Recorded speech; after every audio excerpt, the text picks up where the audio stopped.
à Jacques et merci d'avoir accepté notre invitation.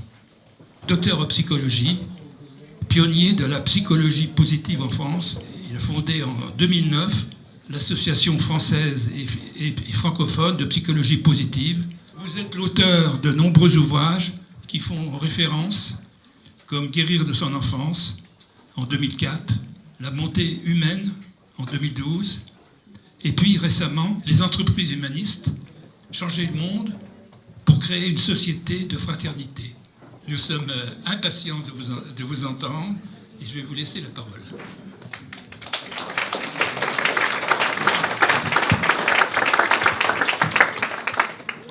Bien, eh bien, merci à l'association de la Traversée, Jean-Marie Bouclet, au Pacte Civique, Démocratie et Spiritualité, Jean-Baptiste de Foucault, enfin toutes les personnes et structures qui m'ont invité. Vous allez entendre ce soir, mais vous ne serez pas étonnés pour ceux qui me connaissent, un message qui est plutôt optimiste. Alors l'optimisme, par les temps qui courent, c'est pas forcément une valeur très répandue. Mais je suppose que si vous êtes là, c'est que vous partagez un peu cette valeur. Alors tout d'abord, pourquoi est-ce que fondamentalement je suis optimiste ? Moi, personnellement. D'abord pour une raison essentielle, c'est mon parcours personnel.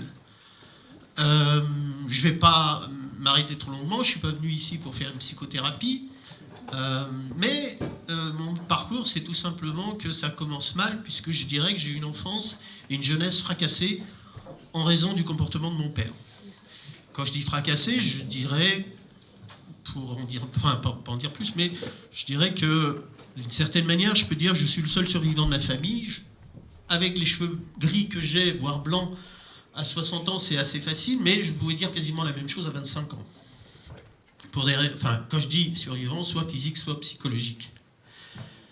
Je suis devenu un jeune très mal à l'aise, tendance suicidaire et violent, au point que, au cours d'un moment de grand énervement, j'ai failli tuer un élève au lycée qui a fait plusieurs jours ou plusieurs semaines de coma, acte dont je suis évidemment pas très fier et que j'ai gardé sans le dire à personne pendant des années, mais aujourd'hui je l'assume plus. Voilà. À la suite de cet acte, le directeur de l'établissement a convoqué mes parents. Mon père n'est pas venu, ça ne l'intéressait pas. Et je ne me souviens plus exactement de ce qui s'est dit, mais ce dont je me souviens, c'est qu'à la fin, cet homme a dit, en conclusion, madame, votre fils est socialement dangereux et scolairement irrécupérable. Il avait certes des bonnes raisons de le dire, mais mon comportement dans les deux domaines. Sauf que à la suite et j'ai failli tourner à l'ultraviolence puisque je me suis dit c'est ton destin et j'ai failli rentrer dans la clandestinité terroriste. À l'époque c'était pas le Daesh, hein, c'était d'autres époques, disons d'autres militances politiques. Il s'avère que un jour je fais du stop dans le midi de la France, je suis pris en voiture je me retrouve dans une ferme dans laquelle donc du jour au lendemain je vais vivre pendant 5 ans. Ces gens ne connaissaient pas mon histoire, m'ont regardé avec un œil bienveillant et j'ai compris. Par ailleurs, ces personnes étaient chrétiennes, j'ai vécu une conversion chrétienne qui a radicalement changé ma vie et surtout j'ai compris que les forces de l'amour et de la bonté peuvent être plus fortes et plus puissantes que celles de la violence et de la haine. J'ai complètement pardonné à mon père et depuis cette époque, j'ai envie de dire, je suis peace and love. Et vous comprenez que, et depuis, j'ai également, donc ça c'est pour le côté socialement dangereux, et pour le côté scolairement irrécupérable, je ne tire à aucune fierté, mais c'est vrai que j'ai une thèse de doctorat, ce qui était pire, enfin il y a pire pour quelqu'un qui est scolairement irrécupérable. J'en tire aucune fierté, pour moi l'intelligence n'est pas une valeur, mon père était très intelligent, et j'aurais préféré qu'il le soit moins. Simplement pour dire que j'ai tiré de cela une grande leçon, beaucoup de leçons, mais surtout une, c'est que du pire peut venir le meilleur. Le pire n'est jamais sûr pour l'avenir. Et que comment dire, voilà, enfin c'est une conviction optimiste radicale qui ne me quittera, je pense pas. Ce qui se vit aujourd'hui, même dans les pires circonstances, et bien peut-être demain, peut être le meilleur. Et je sais que je ne serais pas devant vous aujourd'hui si je n'avais pas eu l'enfance que j'ai eue. Je ne me serais pas intéressé à la résilience et peut-être pas à la bonté humaine si je n'avais pas eu cette enfance. je ferme la parenthèse. Mais c'est pour vous expliquer, parce que vous allez voir quand même des propos assez optimistes. Et on pourrait se dire, un journaliste, une fois, quand j'avais écrit La bonté humaine, il m'a dit, on voit que vous n'avez pas eu de problème dans la vie pour écrire un livre sur la bonté humaine. Voilà. Bon, je me suis dit, ça va, j'ai donné, merci, j'ai pas fait de commentaire. Mais c'est pour vous dire que c'est pas un optimisme béat. Je suis parfaitement lucide sur les capacités de l'être humain à produire le mal et la violence. Maintenant, ça c'est une raison personnelle. Maintenant, il y a une autre raison, aussi importante et contemporaine. C'est qu'en fait, le monde ne va pas si mal qu'on le pense. Le monde ne va pas si mal que nous le disent les médias. Je vais vous montrer un certain nombre de choses dont les médias parlent peu. Alors quand moi je lis ça, par exemple sur Internet, les médias ne nous parlent pas, c'est tout de suite les théories du complot, vous voyez, style on n'est pas allé sur la Lune, et les médias vous en parlent pas, ou style c'est Bush qui a organisé le 11 septembre, ou encore, je sais pas, le réchauffement climatique est un mythe. Donc toutes ces théories complotistes, non, je ne suis pas du tout là-dedans. Ce dont je vais vous parler, effectivement les médias en parlent peu, mais c'est des documents de l'ONU, de l'UNICEF, de l'OMS, de toutes les grandes organisations comme ça, dont je vais vous parler. Alors, mon propos, en fait, va être en deux temps. Enfin, d'abord une introduction, une partie sur l'état du monde actuel, qui montre que finalement, la société de fraternité à laquelle nous aspirons, enfin, j'aspire, mais je pense que vous également ici ce soir, d'une certaine manière, elle est déjà présente. Ensuite, un petit intermède sur justement, est-ce que un discours, une argumentation, qu'est-ce qui est mieux dans la vie, une argumentation catastrophiste ou une argumentation positive, quelques instants là-dessus. Et puis dans un deuxième temps, eh bien, j'essaierai de voir comment cette société de fraternité peut se décliner dans différents domaines que sont l'école, la santé, le monde du travail et autres. Alors, tout d'abord, pour commencer, je dirais que toute politique publique est fondée sur une certaine conception de l'être humain, sur une anthropologie philosophique. C'est-à-dire que, en fait, lorsque, par exemple, vous avez une politique publique sécuritaire, eh bien, c'est une vision de l'être humain très négative, c'est-à-dire que l'être humain est dangereux, il faut le contraindre. Si vous avez une politique de type marxiste, l'être humain, il est malléable, et donc, tout dépend du contexte dans lequel il va se développer. La plupart du temps, les politiques publiques ne disent pas leur anthropologie. Moi, je pense qu'il est utile de la dire, et donc, la politique à laquelle j'aspire, politique de fraternité, eh bien, je pense qu'il est utile de dire quel fondement humain j'y mets. Alors, il y a plusieurs façons de concevoir l'être humain. Je vous en donner trois, un peu à l'arrache. Hein. Il y a la conception qui a été traditionnelle dans certains courants. Par exemple, si vous prenez Hobbes et autres, c'est l'être humain, il est dangereux et il faut le contraindre. Celle dont je viens de parler, politique sécuritaire. Et donc, il faut que l'État soit là, parce que sinon, c'est trop dangereux.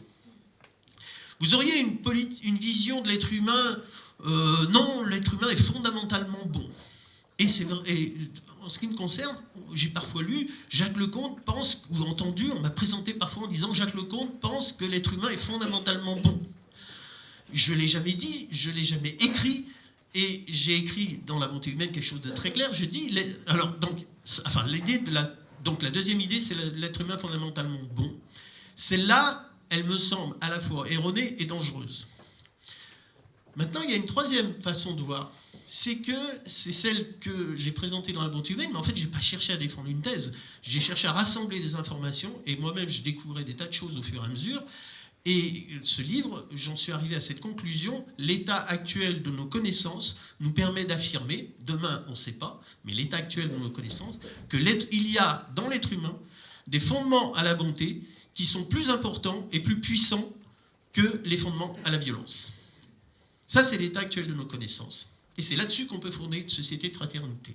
C'est important, pourquoi ? Parce que moi, je connais des militants de la société civile, et je suis très proche de ces mouvements, voire impliqué dans certaines actions, et qui pensent qu'il faut arriver à une société de fraternité, mais qui pensent en même temps que l'être humain est fondamentalement mauvais et égoïste. Il n'y a pas 36 solutions. Pour rassembler ces deux éléments, pour faire un lien entre les deux, moi, il faut ce que j'appelle la dictature du bien. Il faut obliger les gens à se comporter de manière coopérative, puisqu'il faut les contraindre. Pour moi, il y a une incohérence de fond là-dedans.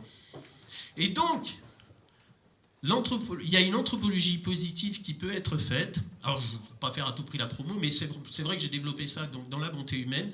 Eh bien, c'est tout simplement que, en gros, à la fois dans des travaux de neurobiologie, de psychologie du bébé, d'économie expérimentale, d'anthropologie, de paléontologie humaine, et que sais-je encore, même de criminologie, paradoxalement, eh bien, nous amène à considérer qu'effectivement, il y a un potentiel de bonté.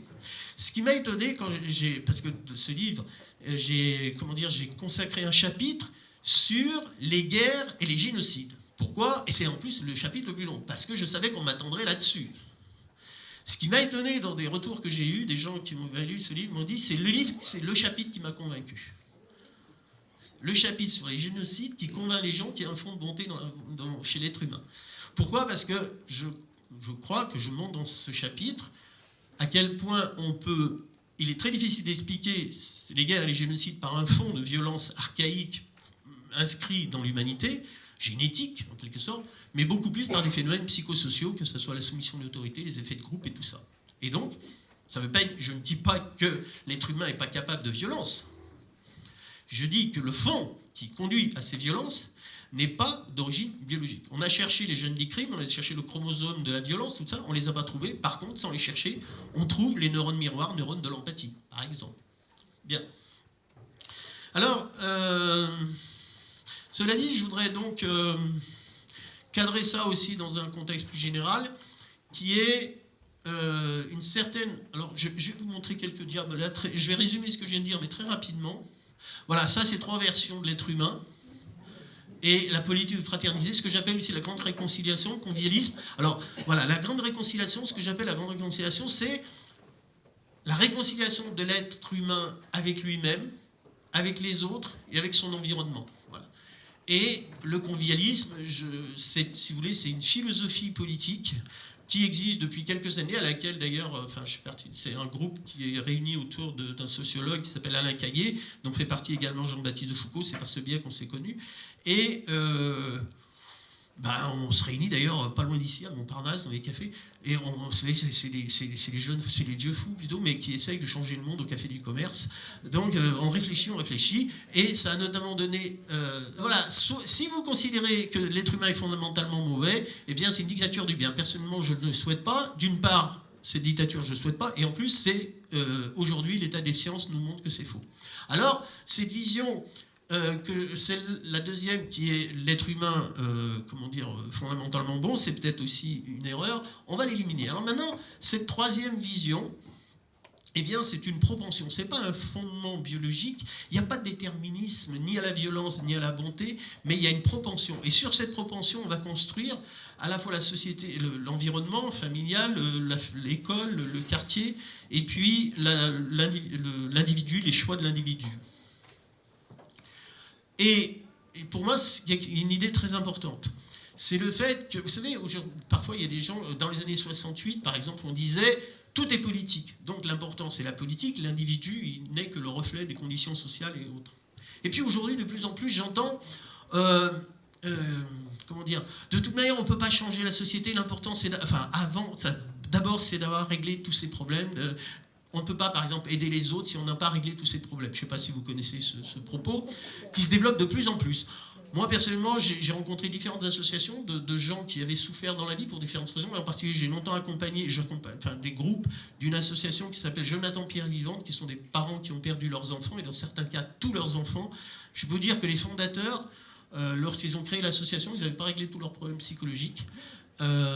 Et ceux qui continuent et qui entretiennent avec beaucoup d'amour, de sensibilité cette association, ils ont toujours des soucis psychologiques.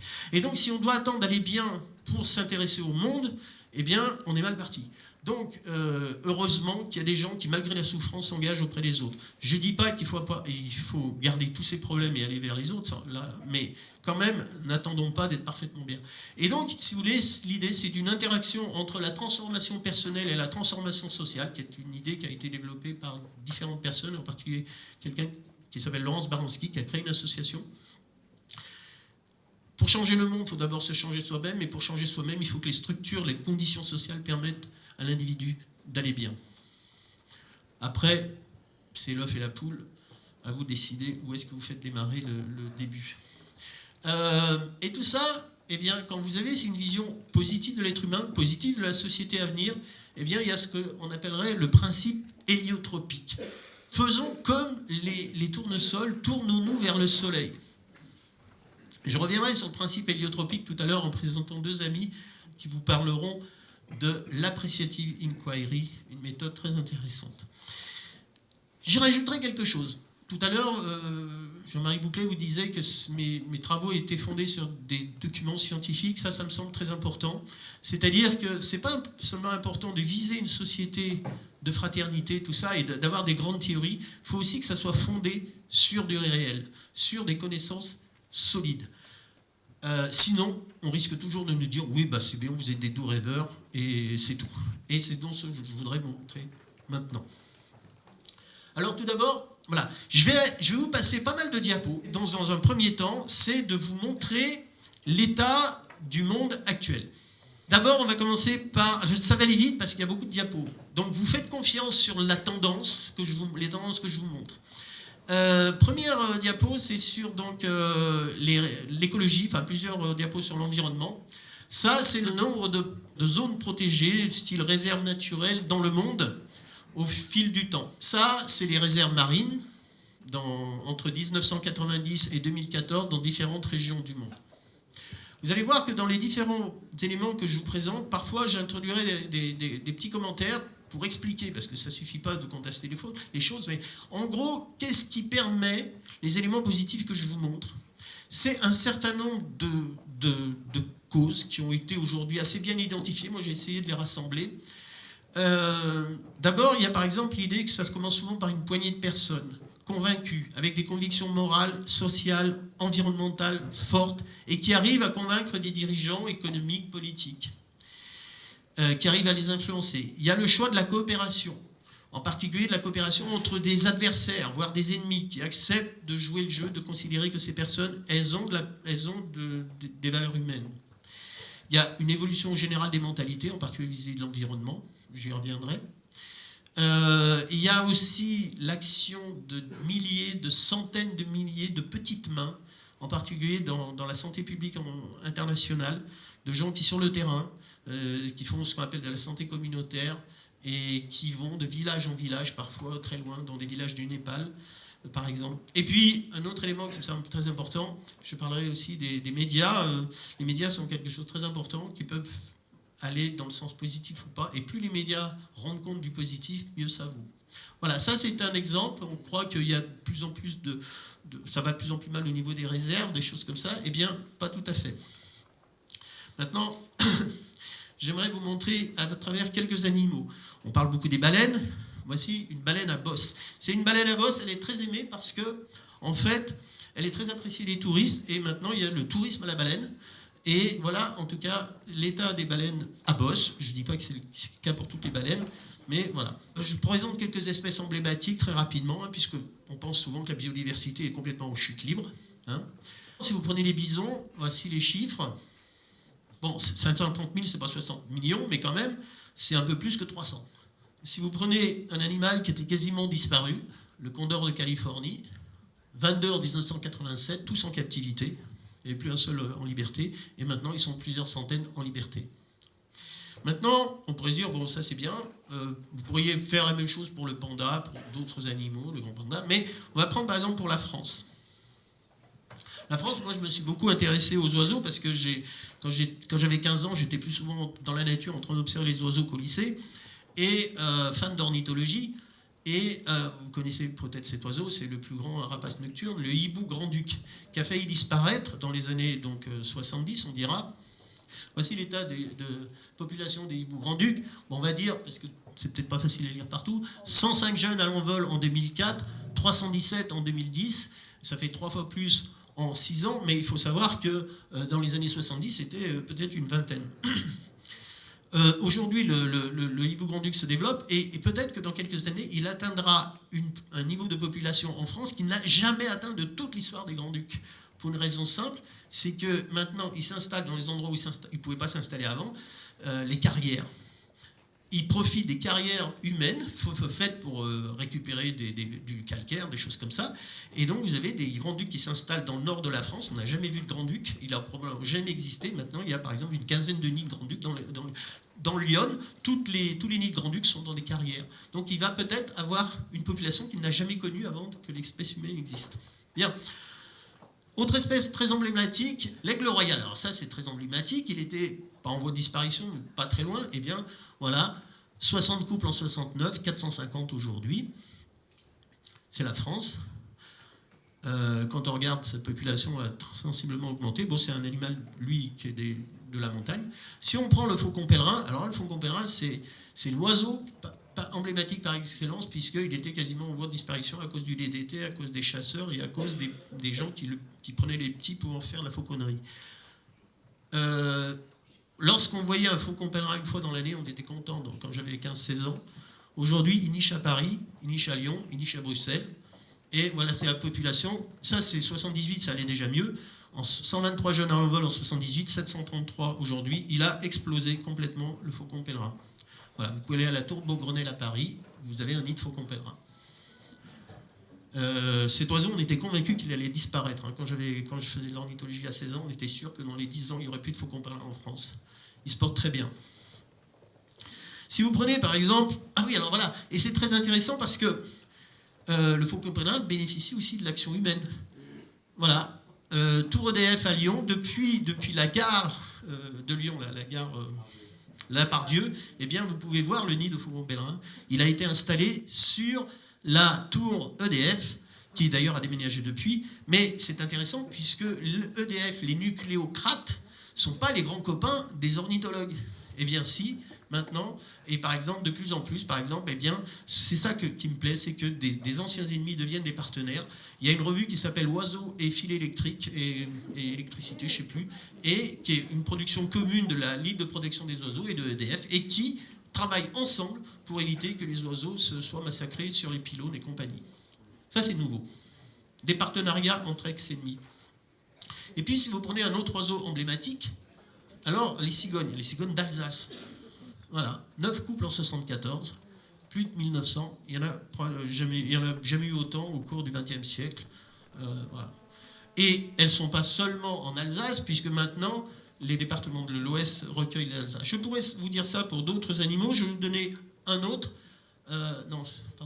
Voilà. La grue cendrée. La grue cendrée, qui certains l'ont peut-être entendu, on l'entend des fois migrer au printemps, en automne. La grue cendrée, voici les populations hivernantes. Quasiment aucun dans les années 80. Et aujourd'hui, c'est 120 000. On est plus que 500. On est dans une population de 120 000. Donc vous voyez, là, certes, il y a des diminutions de la biodiversité, mais il n'y a pas que ça. Si vous prenez les mammifères, ils se portent très bien. Si vous prenez les cerfs, par exemple, ils ont multiplié par 5 en 15-20 ans. Et si vous prenez les mammifères de montagne en France, eh bien, ils ont tous monté. Et même si vous prenez le mammifère qui apparaît le moins grimpé, c'est celui-ci qui est le bouquetin. Eh bien, le bouquetin, qui était un animal quasiment disparu au XIXe siècle, à la suite de la chasse, eh bien, très bel animal qu'on peut approcher de très près quand il n'est pas chassé. Eh bien, il a complètement explosé. Il avait disparu et aujourd'hui, il y en a 10 000 en France, 50 000 en Europe. Et on pourrait faire ça avec beaucoup d'animaux. Le castor, par exemple, qui se portait très mal, maintenant se porte très bien. On pourrait parler les loups, les 4 grands carnivores européens que sont le loup, que sont l'ours, que sont le lynx et le glouton. Le glouton, c'est un animal qui vit dans les pays du Nord.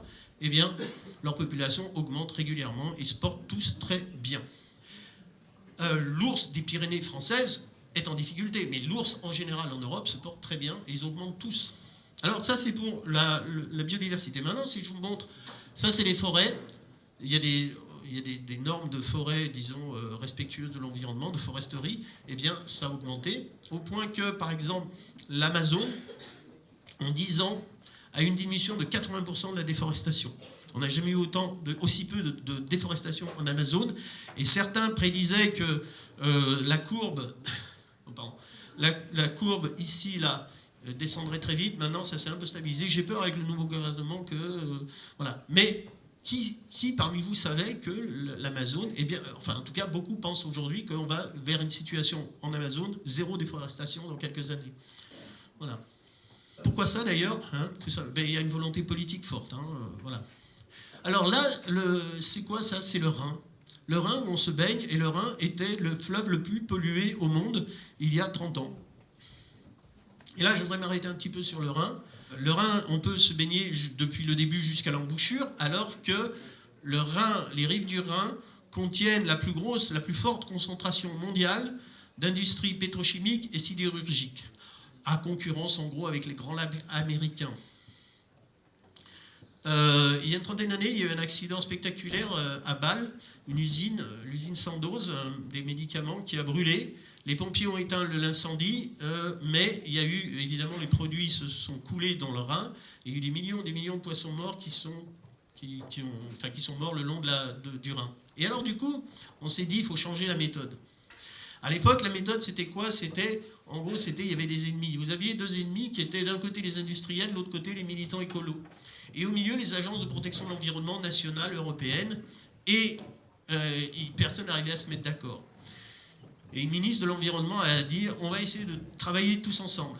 Et ils se sont mis autour de la table et ils ont travaillé ensemble. Ils ont arrêté de se considérer comme des irresponsables, puisque les écolos considéraient les industriels comme des irresponsables écologiquement, et les industriels considéraient les écolos comme des irresponsables économiquement.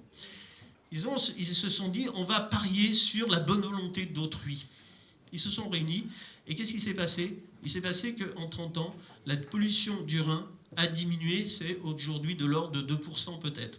Aujourd'hui, les métaux lourds tels que le plomb et d'autres métaux lourds sont 10 à 20 000 fois inférieurs aux standards sanitaires internationaux. Ça, c'est venu grâce à la coopération, grâce à la confiance réciproque qui s'était installée. Voilà. Je vous donne un autre exemple. Alors ça, c'est la diminution des pollutions des cours d'eau en France. Voilà. Bon, les nitrates, c'est pas encore génial, mais quand même, il y en a qui ont quasiment diminué de moitié en une vingtaine d'années. Maintenant, je vous ai parlé de l'Europe, je vais parler de la France, je voudrais parler d'un problème mondial. Je ne sais pas si vous avez remarqué quelque chose, c'est que depuis quelques années, on ne nous parle plus de l'ozone dans les journaux. Vous avez remarqué ça? Comme on n'en parle plus, vous n'avez peut-être pas remarqué. Voilà. Ah oui, c'est ça. Et pourquoi on n'en parle plus? Parce que ça va mieux. Quand ça va mal, on vous en parle. Quand ça va mieux, on n'en parle pas. C'est pour ça qu'on a toujours l'impression que tout va mal. Eh ben oui. Le Rhin, si un jour il y a une pollution, on va vous parler du Rhin. Mais maintenant qu'il n'y a pas de pollution, on ne vous en parle pas. Et comme il y aura toujours une pollution quelque part, que ce soit le Rhin, le Yangtze ou que sais-je encore, bah, mais même par exemple, enfin, je vais partir dans différents trucs, donc restons sur l'ozone. Donc, l'ozone va bien. Et l'ozone va tellement bien que le problème de l'ozone est réglé. Alors, est potentiellement réglé. Je vais m'expliquer. En gros, si vous voulez, en 1987, des dirigeants de l'ONU, des agences de protection de l'environnement de l'ONU, devant la catastrophe que représentait la destruction de la couche d'ozone, se sont dit il faut faire quelque chose. Enfin, beaucoup de gens pensaient qu'il fallait faire quelque chose, et ils ont fait la même chose que ce que je viens de dire pour le Rhin. Ils ont mis autour de la table, ces différentes parties, que sont, 1, les industriels, 2, les associations environnementales, et 3, les différentes agences nationales de protection de l'environnement, les agences d'État de protection de l'environnement. Et ils sont arrivés à élaborer petit à petit ce qu'on a appelé le protocole de Montréal en 1987. Protocole non contraignant juridiquement, mais moralement contraignant, puisque les gens s'engageaient. Mais non contraignant juridiquement, c'est très important. Et Mustafa Tolba, qui était à l'origine de ça, dit c'est parce qu'on n'a pas imposé ça aux gens qui se sont engagés et qu'ils ont respecté. Sinon, ils ne se seraient pas engagés. C'est très intéressant. Et qu'est-ce qui s'est passé? Eh bien, c'est que très rapidement, le niveau de production et de consommation des substances destructrices d'ozone a diminué au point que, aujourd'hui, là vous êtes en 89 et là vous êtes en 2013, aujourd'hui on produit et consomme 2% de ce qu'on faisait en 1987. Ça s'est fait grâce à quoi? Grâce à la coopération et à la confiance mutuelle entre adversaires. C'en est donc au point que, quand je dis le problème est réglé, potentiellement réglé, dans le sens que les substances qui détruisent l'ozone restent très longtemps dans l'atmosphère. Donc avant qu'elles disparaissent, ça prend du temps. Donc le trou est en train de se reformer. Il sera définitivement, au rythme où ça va, si ça continue, il sera définitivement fermé, reformé en 1950 pour quasi l'ensemble de la planète, et 1950, oui, 2050, merci. Ah, c'était un test, hein, vous suivez. Hein. Un peu avant 2050, et en 2050 pour l'Arctique, il va prendre un peu plus de temps. Voilà. Ça, je vous dis bien, les médias en parlent peu, mais c'est quand même important de le savoir. C'est d'autant plus important de le savoir que le processus qui a abouti au protocole de Montréal, puis la mise en application du protocole de Montréal, pourrait être reproduite pour le réchauffement climatique. Avec des variables, avec des variantes, parce que c'est plus compliqué pour le réchauffement, mais le même processus. Ceci est très important parce que ça montre aussi une idée forte que je voudrais faire sentir, c'est que il ne suffit pas de dénoncer ce qui ne va pas, il faut montrer ce qui va bien pour éventuellement pour s'en servir, pour reproduire dans d'autres circonstances. Vous voyez, ce principe que j'appelle le principe d'inspiration. On va étudier des choses qui passent bien, on ne va pas faire du copier-coller, parce qu'aucune circonstance n'est identique à une autre, mais on va s'en inspirer. Cette situation, ça me parle, je vais m'en inspirer. Voilà. C'est aussi le principe de l'appreciative inquiry, dont on vous parlera dans quelques instants. Alors maintenant, on va parler de la santé mondiale. Ça, c'est la mortalité infantile, les petits-enfants. Eh bien, il y a un gros problème en Afrique, certes, mais alors souvent on dit, oui, tous les problèmes sont en Afrique, Afrique subsaharienne. C'est pas faux. Mais il y a des progrès. Il y a des progrès. L'Afrique subsaharienne, par exemple, est le pays qui a le plus diminué la mortalité infantile au cours des dernières décennies. Et je vous donne à peu près les chiffres là-dessus. C'est diminution de plus de la moitié en 20 ans. 25 ans. Voilà. Diminution de plus de la moitié. Maintenant, ça c'est le paludisme. Le paludisme qui a baissé, à peu près 60% de diminution du paludisme, 58% entre 2000 et 2015. Plus de 6,2 millions de décès ont ainsi été évités. Le saviez-vous? Bien. Ça, c'est l'accès aux médicaments antirétroviraux pour le sida. Et si vous regardez bien, le plus grand progrès a été fait en Afrique subsaharienne. Eh bien, disons qu'en 10 ans, la possibilité d'avoir accès aux médicaments les plus efficaces contre le sida a vraiment explosé. Ça a explosé et du coup, eh bien, diminution maintenant du nombre de nouvelles infections au sida et baisse de la mortalité. On pourrait aussi essayer de voir les choses négativement, si on veut, c'est qu'aujourd'hui, il y a de plus en plus de personnes qui sont malades du sida dans le monde. Oui, parce qu'il y en a moins qui meurent. Oui, ils vivent plus longtemps. Donc prenez les statistiques comme vous voulez. Hein. Vous pouvez très bien montrer qu'il y a une augmentation du nombre de personnes atteintes du sida. Oui, mais ils vivent plus longtemps, ils meurent moins.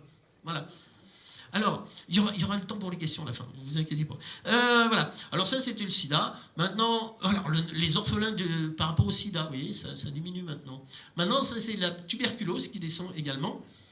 Les soins de prévention ou de traitement de la tuberculose ont sauvé environ 37 millions de personnes entre 2000 et 2013. Le taux de mortalité a diminué de 45% dans cette période. Voilà. Bien.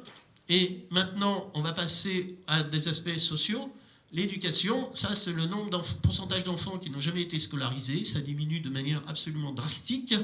Réduit quasiment de moitié dans le monde en 25 ans. Ils sont passés de 100 millions à 57 millions. Maintenant, l'analphabétisme adulte... non, c'est pas ça. Alors ça, c'est l'extrême pauvreté dans le monde qui diminue. Voilà. Vous avez eu en 2015 qui pour les Français est une année horrible, pour moi était une bonne année. Pourquoi? Parce que 2015, parce que si on veut regarder à la lorgnette de la France, oui, c'est une mauvaise année. Mais 2015, c'est le moment où l'ONU publie son rapport sur les objectifs du millénaire pour le développement, c'est-à-dire qu'en 2000, ils fixent des objectifs pour le monde entier, au niveau sanitaire, au niveau social, au niveau éducatif, tout ça, et ils publient les résultats en 2015. Les résultats sont quasiment tous à la hausse pour les aspects positifs, tous à la baisse pour les aspects négatifs, presque tous. Voilà. En avez-vous entendu parler? Moi, les rares fois où j'en ai entendu parler dans les journaux, c'était pour dire que l'Afrique subsaharienne a toujours des problèmes. Certes, mais comprenez que c'est quand même pas une vision tout à fait équilibrée de la présentation des objectifs du millénaire. Voilà, et précisément, eh bien, c'est notamment l'Afrique subsaharienne où il y a encore le plus de très pauvres et où ça diminue le plus. Alors ça, c'est plus général, c'est les démocraties dans le monde, augmentation des démocraties dans le monde. Bon, ça s'est stagné depuis à peu près les années 2010. Alors, un problème qui augmente, certes, c'est la guerre, c'est le nombre de morts par guerre. Alors, en fait, ça augmente depuis quelques années, donc ils sont depuis les années 2010, et c'est en particulier autour de l'Irak, de l'Afghanistan, voilà, et de la Syrie, et puis un autre pays africain, je ne sais plus quel. Voilà. Mais c'est important aussi de... Bon, là, vous avez le Rwanda. Il faut le replacer dans un contexte plus large. Alors ça, c'est le nombre de déplacés de force, ça a augmenté. Donc, si on le replace dans un contexte plus large... Alors, je suis désolé, j'ai repris ce qui était, parce que c'est pas très clair en bas. Mais si vous allez depuis les années 40 jusqu'aux années 2000-2010, eh bien, vous avez en gros une baisse tangentielle du nombre de morts par guerre.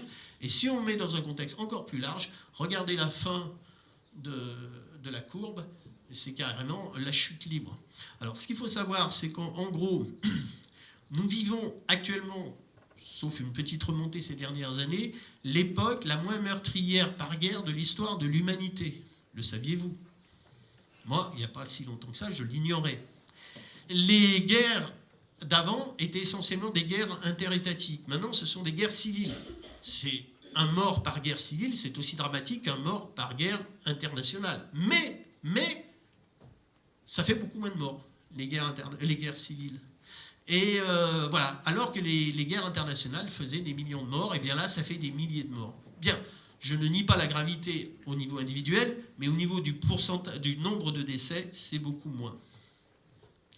Alors, ce qu'il faut savoir, c'est qu'il y a, si vous voulez, pourquoi est-ce que les guerres diminuent? Eh bien, parce que s'est répandu notamment ce qu'on appelle la paix démocratique. La paix démocratique, c'était une idée qui avait été élaborée pour la première fois par Kant. Et en fait, c'est qu'il y a, en quelque sorte, les démocraties ne se font pas la guerre. Et comme il y a de plus en plus de démocraties, elles ne se font pas la guerre. Pourquoi? Et ça, c'est pour ça que c'est important par rapport aussi à mon propos général, c'est qu'il y a une norme, donc des valeurs, qui sont défendues dans les démocraties. Et la norme, c'est qu'en interne, au sein d'un pays démocratique, on ne règle pas les problèmes par la violence, mais par le débat, la discussion, la justice, par différents moyens non violents. Et cette norme de fonctionnement, de gestion interne en quelque sorte, eh bien, il l'applique dans les relations internationales. Et c'est ça qui a donné donc lieu à ce qu'on appelle la théorie de la paix démocratique. Vous avez c'est une des théories les plus validées empiriquement. Vous avez très peu, il y a quelques cas, 2 ou 3 cas. Alors on dit, ah oui, ça ne marche pas la théorie de la paix démocratique.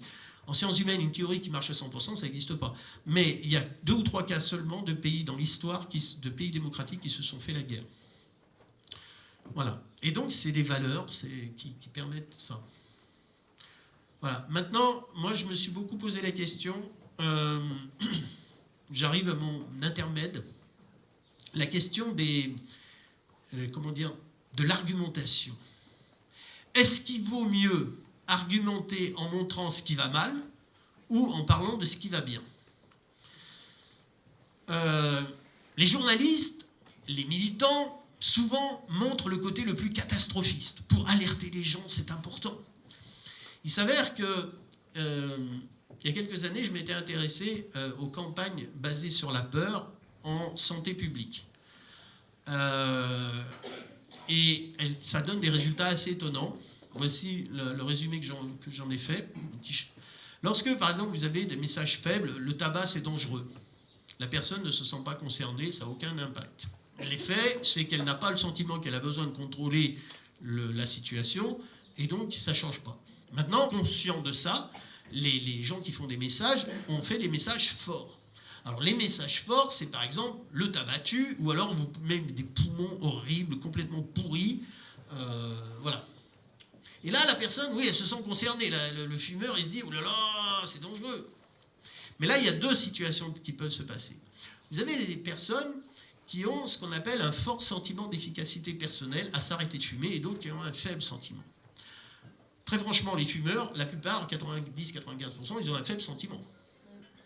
Ceux qui ont un fort sentiment d'efficacité, ceux qui ont un faible sentiment d'efficacité, pardon, ils ont un besoin de contrôle de la peur et du coup, ça fait des réactions défensives de type déni.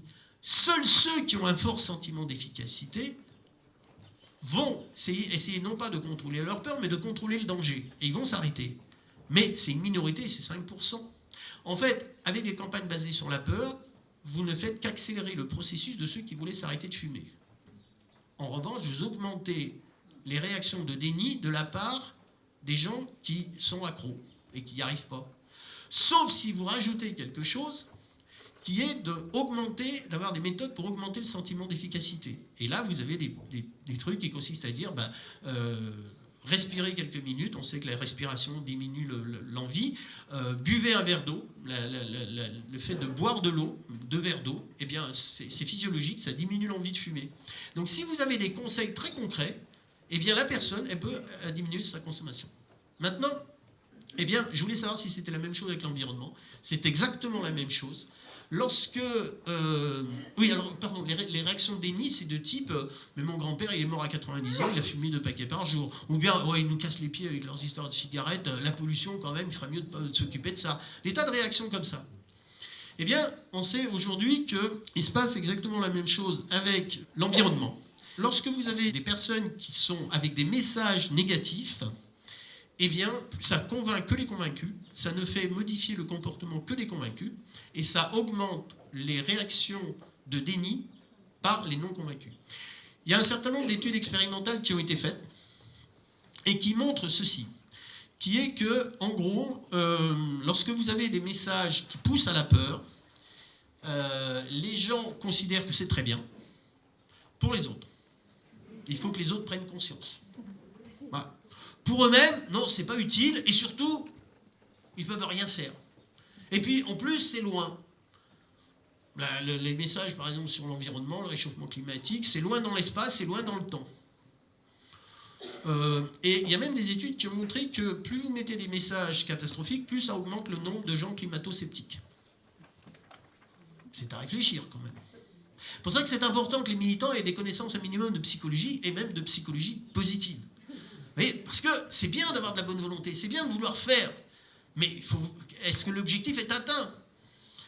En revanche, lorsque vous mettez des messages positifs, du type, voilà, on peut tout simplement prendre le vélo plutôt que la voiture, des choses comme ça, eh bien les gens, ça augmente leur sentiment d'efficacité personnelle et ça augmente leur comportement éco-citoyen. En gros, les messages négatifs sont utiles pour faire prendre conscience, comme je l'ai dit. Mais il y a un moment, il faut arrêter. Il y a un moment, il faut arrêter. Et je dis, il faut passer du pessimisme désespérant à l'optiréalisme inspirant. Voilà, c'est un peu la formule. Voilà. Vous avez bien compris que je ne suis pas climato-sceptique et que je ne dis pas qu'il faut ne pas s'inquiéter. Mais aujourd'hui, les gens le savent, si vous voulez. Et maintenant, ces messages, eh bien, aboutissent à ce que les gens ne bougent pas, et par contre pensent que c'est aux autres de bouger. C'est ça la conclusion. Bien. Alors maintenant, j'aimerais vous parler de deuxième temps, quelques applications. Je vais aller assez vite. Dans différents domaines. Qu'est-ce que pourrait être une société de fraternité, un univers de fraternité dans ces différents domaines? Et j'ai envie de dire de faire une politique de la fraternité, parce que tous ces aspects-là, vous voyez bien que ça pourrait être, c'est des ministères finalement. J'ai pas tout mis, on pourrait rajouter l'économie en particulier, il y a d'autres domaines. Mais allons très vite. L'école, on sait aujourd'hui que, si vous voulez, des valeurs telles que l'empathie, la coopération, le respect sont très importantes. À l'école, des études ont montré que plus un enseignant est empathique, meilleurs sont les résultats des élèves. Ça a d'abord été constaté, et après on a fait des... Comment dire? Alors là-dessus, je vais aller très vite, je ne mets pas les dias, j'ai beaucoup écrit là-dessus, si vous cherchez, vous trouvez sur Internet ou ailleurs, enfin, des choses que j'ai écrites. Les enseignants, on a constaté avec des échelles d'empathie, enfin que les enseignants les plus empathiques avec des bons résultats. Alors quand je dis bons résultats, c'est pas seulement scolaire, hein, c'est ambiance dans la classe, toutes sortes de choses. Hein. À chaque fois que je vous dirai résultats, que ce soit l'école, que ce soit l'entreprise, c'est jamais seulement de la productivité. Hein. C'est les résultats aussi humains qui sont importants.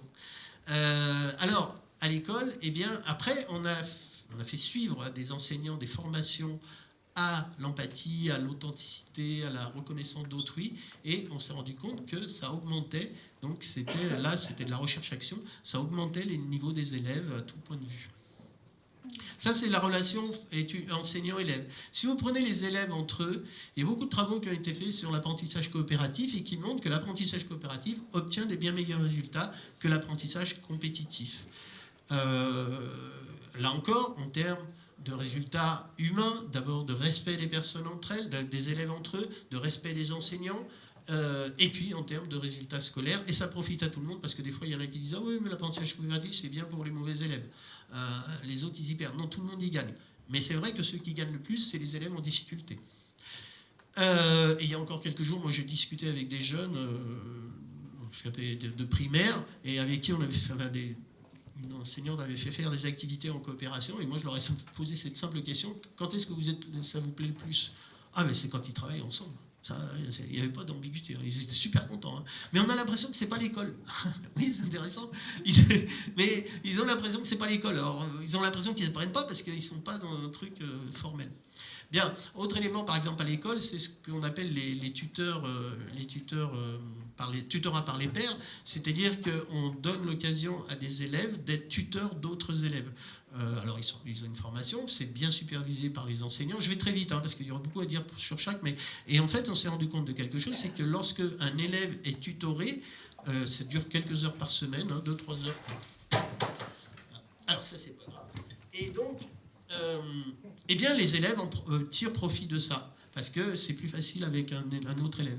Mais ce qui est très intéressant, c'est que quand on a fait ces expériences, eh bien, évidemment, ça a été fait sur le mode du volontariat, c'est-à-dire que l'enseignant demande, et après il leur explique, et pensait que ça allait être surtout des bons élèves, des élèves en facilité, qui allaient lever le doigt, et que c'était évidemment à eux de le faire. Mais on a eu aussi des élèves en difficulté qui ont levé le doigt. Et eh bien, on s'est rendu compte que, ils étaient souvent très bons pédagogues, parce qu'ils savaient à quel point c'était difficile d'apprendre, et deux, alors que les autres, des fois, ils disent « Mais enfin, c'est facile, tu arrives, comment ça se fait que tu n'y arrives pas ?» Vous voyez, il y en a qui s'énervaient un peu du côté des élèves en facilité, et les élèves en difficulté ne disaient jamais « Comment ça se fait que tu n'y arrives pas ?» Vous voyez, ça, ils connaissaient. Et la deuxième chose, c'est qu'on s'est rendu compte d'un truc auquel on ne s'attendait pas, c'est que c'est souvent eux qui en profitent le plus, c'est-à-dire qu'ils progressent encore plus que l'élève tutoré. Il y a une leçon morale très belle à tirer, c'est en aidant les autres qu'on s'aide le plus soi-même, même si ce n'est pas le but recherché. Bien, maintenant, si je vous prends le travail. Alors, le travail, voilà, j'ai écrit un gros bouquin, donc n'hésitez pas, c'est très intéressant. Non, simplement deux petites choses sur le bouquin, sur le travail. Le travail, eh bien, là aussi, on retrouve, par exemple, la notion de la coopération. Il y a des fois des managers ou des directeurs d'entreprise qui pensent qu'il faut mettre leurs équipes en compétition. Alors, soit à l'intérieur d'une équipe, les individus, soit différentes équipes entre elles. C'est un vrai désastre. En fait, ça donne l'illusion de la réussite, tout simplement parce que quand vous regardez une équipe, effectivement, c'est souvent les plus qui ont la niaque, qui ont le plus envie d'écraser les petits copains, qui arrivent aux meilleurs résultats. Et ceux qui sont moins compétitifs, moins compétition, ils ont moins bons résultats. Sauf que quand on compare, alors ça c'est l'impression qu'il y a une illusion, ce que j'appelle de prime à la compétition. Mais quand on compare une équipe qui fonctionne pour la même activité, une équipe qui fonctionne sur un mode coopératif, une équipe qui fonctionne sur un mode coopératif, celle qui fonctionne de manière coopérative obtient des meilleurs résultats. Donc il ne faut pas seulement se focaliser sur un petit univers, un petit noyau. Il faut aller au-delà de notre lorgnette. Si vous prenez par exemple la confiance, eh bien, on pourrait croire que si je laisse la liberté aux salariés, que je ne les surveille pas, ils vont en profiter, c'est des filous.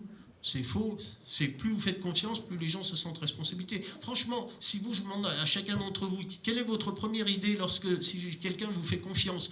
Confiance au travail, confiance dans la vie personnelle. Est-ce que votre première idée, je vais en profiter pour l'entourlouper?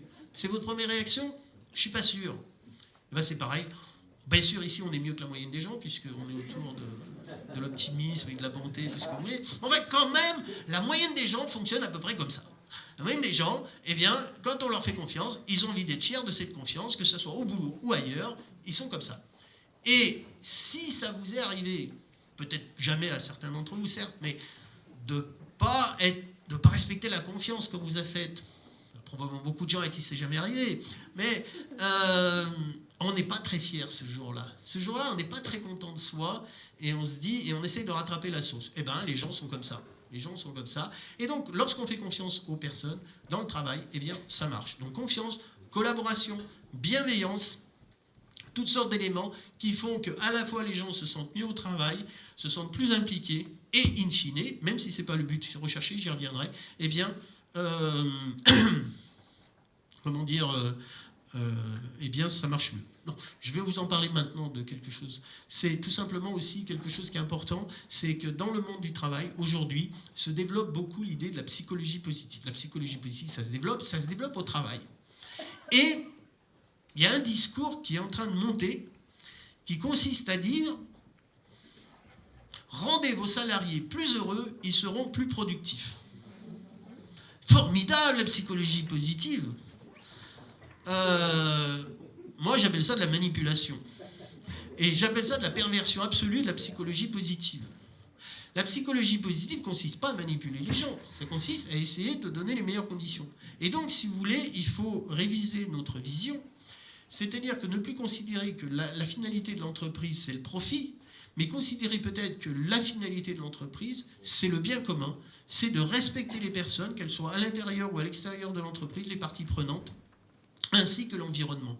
Et le profit n'est plus la finalité, il est le moyen d'arriver à cette finalité. C'est un peu comme, si vous voulez, vivre et respirer. Je ne sais pas vous, mais moi, personnellement, je ne vis pas pour respirer. Je ne sais pas vous, moi je respire pour vivre.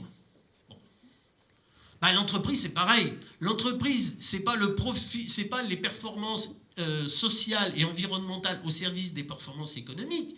Ça devrait être les performances économiques au service des performances sociales et environnementales. C'est-à-dire, il faut bien qu'une entreprise continue à gagner de l'argent pour qu'elle perdure, mais que ça soit au service du bien commun. J'ai rencontré des chefs d'entreprise, que ça soit dans les services, mais aussi dans l'industrie lourde, qui sont absolument d'accord avec ça, qui considèrent que la seule finalité de l'entreprise, c'est le bien commun. Vous voyez que c'est toute une vision nouvelle de la société qu'il y a derrière ça, à travers ces valeurs que sont la coopération, l'empathie, le respect de l'individu et autres. La santé. La santé, des travaux ont montré quelque chose, par exemple, qui est que plus le personnel soignant a de l'empathie pour les personnes, eh bien, alors, premier truc, plus il y a de satisfaction psychologique, à la fois des malades, des patients et de leur famille. Bon, c'est pas un scoop, on comprend assez bien. Plus étonnant, mais bien meilleure récupération par rapport à des maladies, et même des maladies graves. Cancer, ulcères, maladies cardiovasculaires. Vous dites l'empathie du personnel soignant. Vous dites extraordinaire la psychosomatique, les merveilles de la psychosomatique. Oui, mais pas que, et peut-être pas tant la psychosomatique, c'est peut-être tout à fait vrai, mais en fait c'est un truc tout bête. C'est que vous êtes allé chez le médecin, moi aussi. Moi, le médecin, vous savez, ils écrivent très vite, hein, vous connaissez ça. Ils vous parlent, ils vous disent des trucs et vous n'avez pas tout compris. Et si vous n'avez pas tout compris, moi j'ai pas l'air comme ça, mais je suis assez timide dans les relations interpersonnelles. Et bah, du coup, comment dire, moi j'ose pas redemander. Vous voyez, j'ai pas compris, mais je fais comme si j'avais compris. Bon. Et en fait, plus le médecin est empathique, plus on se permet de lui poser des questions. Et plus que ça, plus on lui fait confiance. Et on s'est rendu compte de quelque chose, c'est que globalement, il y a à peu près 60-80% des ordonnances qui sont mal respectées par les patients. Plus le médecin est empathique, plus les ordonnances sont mieux les ordonnances sont respectées. Et oui, une étude a montré que en moyenne, quand un patient parle à son patient, en moyenne, il est interrompu au bout de 18 secondes. Oui. Donc, vous n'avez pas trop le temps de parler, là. Bon.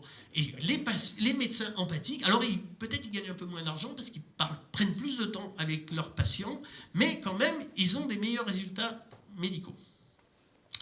Bien. Qu'est-ce que je peux encore vous dire sur la santé ? Oui, voilà, je reviens sur les campagnes de santé publique. Les campagnes de santé publique sont bien meilleures quand on appuie sur le côté positif et quand on donne aux gens les moyens d'augmenter leur sentiment d'efficacité personnelle.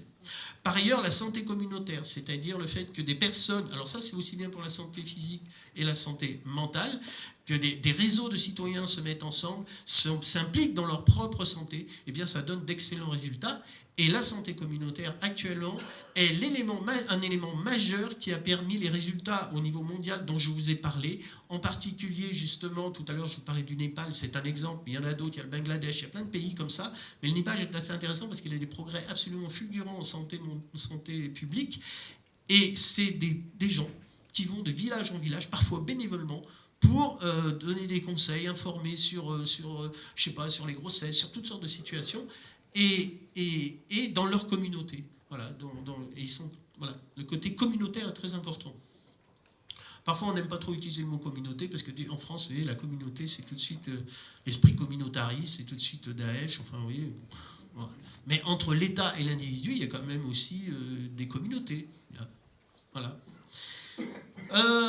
Parlons de la justice. La justice, alors la justice, par exemple, moi je me suis beaucoup intéressé à ce qu'on appelle la justice restauratrice. Si vous voulez, d'habitude, dans la justice pénale habituellement, qu'est-ce qui se passe ?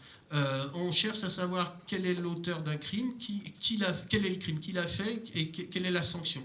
En justice restauratrice, on s'intéresse d'abord aux victimes et comment les aider à se reconstruire. Et en fait, on fait se rencontrer dans des conditions de sécurité psychologique et physique maximale les victimes et des agresseurs, leurs agresseurs, et on parie sur la capacité d'empathie des agresseurs à l'égard des victimes. Je vais aller très vite, simplement pour vous dire qu'en justice pénale, vous avez au niveau des satisfactions des victimes à peu près 15% de satisfaction à l'issue d'un procès, et en justice restauratrice, 90%. Voilà.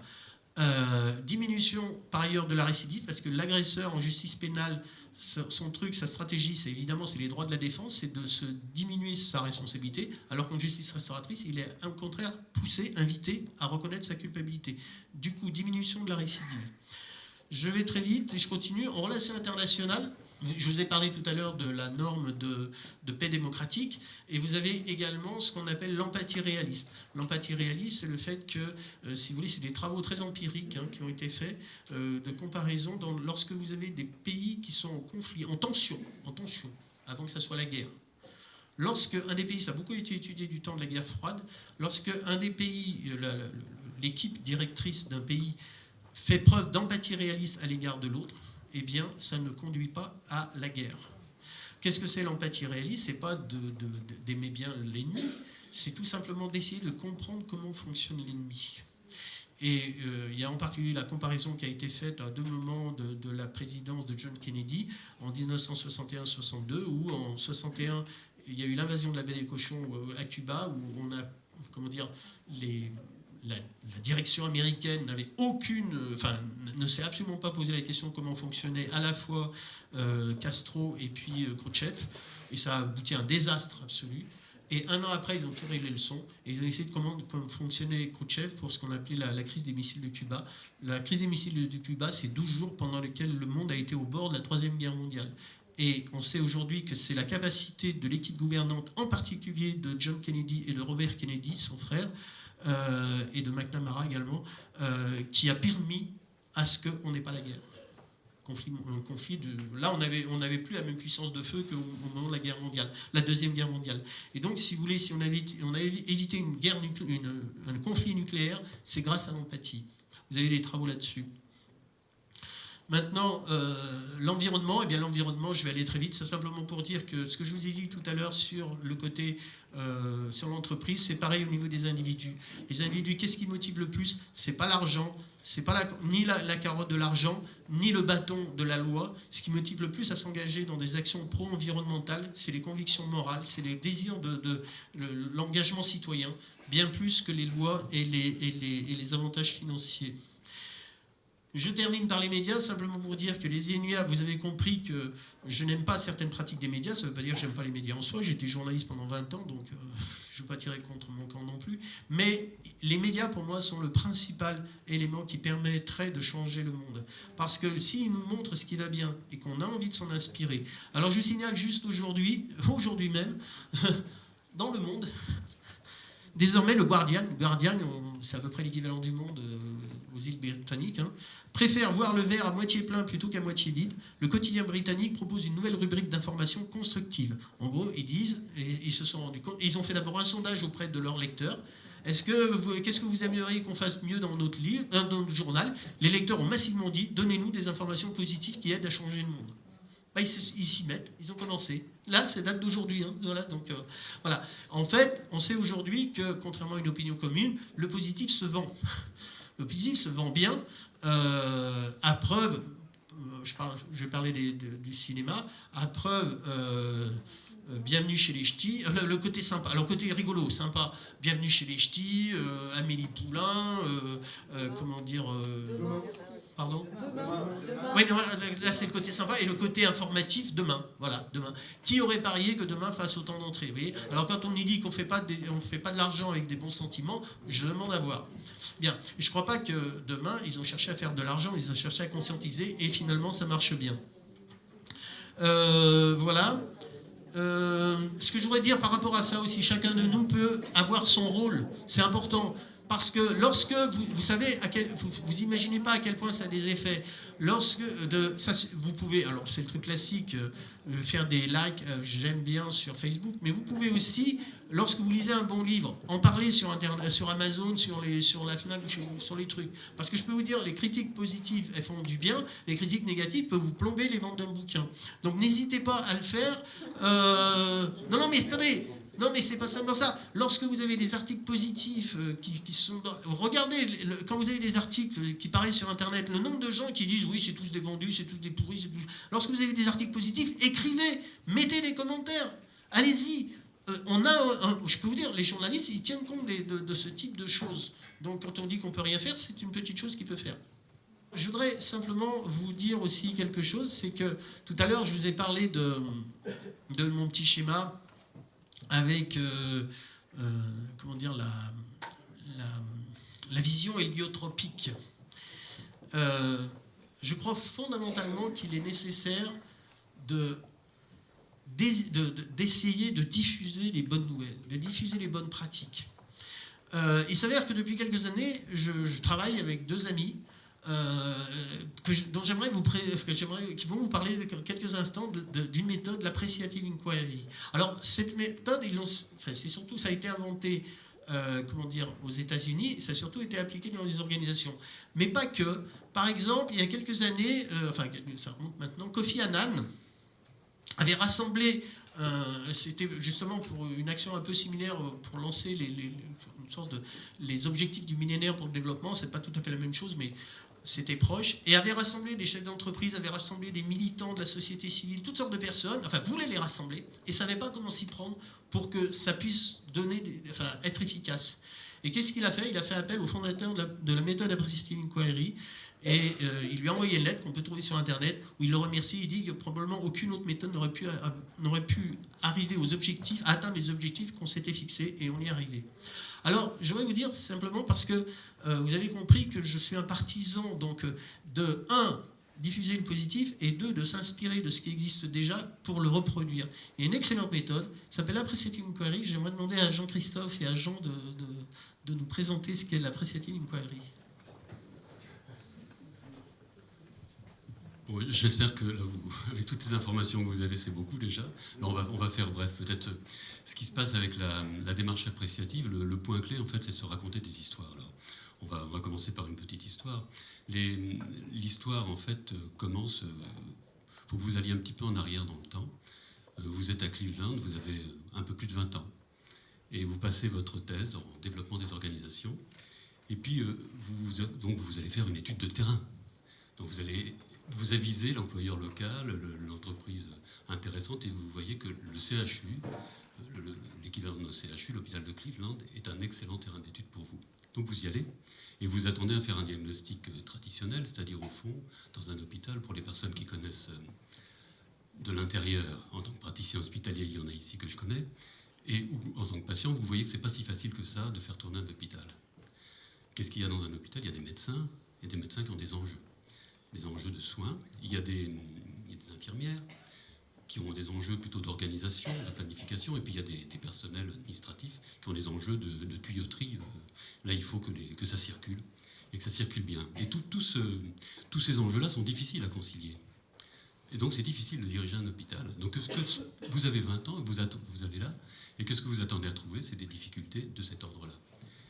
Et que fait-on d'habitude? On regarde les déficits, les problèmes, et puis on fait un diagnostic. Mais vous avez cette fraîcheur de la jeunesse, et vous apercevez aussi que ça marche bien. Alors qu'est-ce que vous faites? Vous vous demandez ce qui se passe. Qu'est-ce qui fait que ça marche bien? Donc vous demandez pourquoi ça marche bien, comment ça marche bien. Et les gens répondent. Et la première chose que vous observez, c'est que les gens répondent aux questions qu'on leur pose. Et si on leur pose des questions sur ce qui marche bien, ben ils ont des réponses. Et ils expliquent. Et ils racontent. Donc quand on leur pose des questions positives, en fait, et qu'on trouve de l'information positive. Si on posait des questions négatives, on trouverait de l'information négative.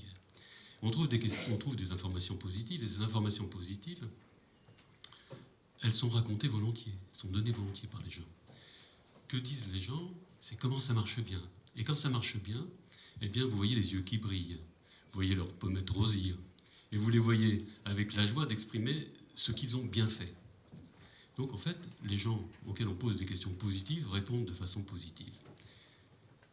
Mais vous découvrez encore une autre chose qui a été démontrée plus tard par la psychologie positive, à laquelle Jacques faisait allusion, qui est que quand les gens ont des émotions positives en racontant de belles histoires, ils deviennent créatifs, ils deviennent inventifs. Et qu'est-ce qu'ils font alors? Ils ont des idées pour aller plus loin, pour être meilleurs encore. Ils ne se contentent pas simplement de l'information positive, ils ont envie d'aller vers mieux. C'est le principe héliotropique dont Jacques a parlé. Et là, vous êtes en train de révolutionner le monde de la, je dirais, de la transformation et du changement. Parce que jusqu'à maintenant, on pensait que le changement, c'était lié au manque, à la difficulté. C'était lié à la frustration, à la souffrance. Il fallait être en tension pour changer. Il y a des théoriciens de ça. On met les systèmes en tension, les entreprises en difficulté, les gens en difficulté pour que ça puisse changer. On crée un sentiment d'urgence. Et là, vous apercevez d'exactement l'inverse. C'est-à-dire quand on crée des émotions positives en racontant de belles histoires de réussite, ben les gens ont envie de changer encore plus et d'aller plus loin. Et c'est tout le principe de la démarche appréciative. C'est-à-dire que les gens répondent aux questions qu'on leur pose. Si on cherche de l'information positive, on la trouve. Quand on la trouve, ça fait avancer et ça fait évoluer les systèmes et ça permet aux gens de construire l'avenir, de l'imaginer ensemble. Et c'est ça la grande révolution, on peut dire, de l'appreciative inquiry. En fait, le premier ouvrage majeur avait pour titre Une révolution positive. C'est vraiment une inversion du regard, qui est exactement celui de la psychologie positive, qui a montré que finalement, on peut s'intéresser aussi au fait que les gens vont bien et aux conditions qui font que les gens vont bien, plutôt que de s'intéresser simplement aux déficits et aux pathologies.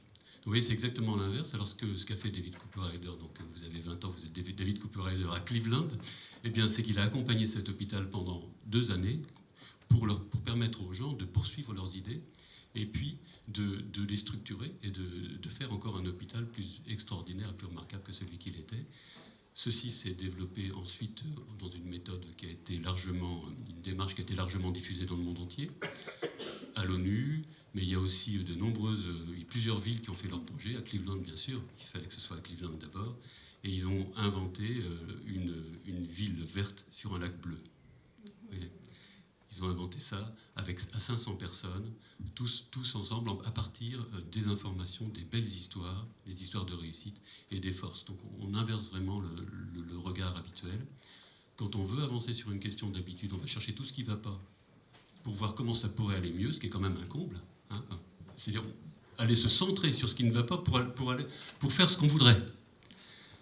Au contraire, maintenant, avec cette approche-là, on a aussi l'option qui est de chercher tout ce que sont nos forces, nos réussites, et tout ce qui fait finalement la vitalité d'un groupe humain, d'une entreprise, d'une communauté humaine, et puis s'appuyer là-dessus, évidemment, pour aller plus loin et construire ce que Jacques appelle, et je souscris complètement à cette vision, un monde meilleur.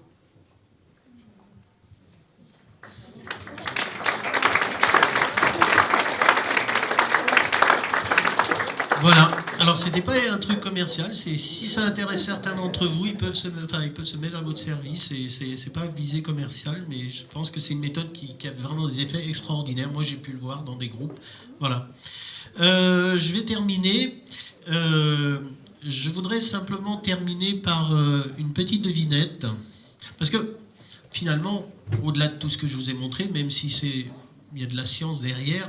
Peut-être que vous vous dites, il y en a toujours qui pensent quand même que je suis un doux rêveur et que face au monde et face aux autres, parce que le gros problème, c'est les autres. Moi, je dis qu'en fait, le problème, c'est pas les autres. Le problème, c'est lorsque nous commençons à penser que le problème vient des autres. Si on part de l'idée que le problème ne vient pas des autres, on va considérer que ça peut être des partenaires, même s'ils ne sont pas dans le même camp que nous au départ. Et là, on va peut-être commencer à changer le monde. Alors, j'aimerais vous poser une petite devinette. C'est une devinette, c'est-à-dire que ceux qui connaissent la réponse, ils n'ont pas le droit de répondre, sinon c'est de la triche. D'accord. Qui a écrit la bonté de l'homme est une flamme qu'on peut cacher, mais qu'on ne peut jamais éteindre.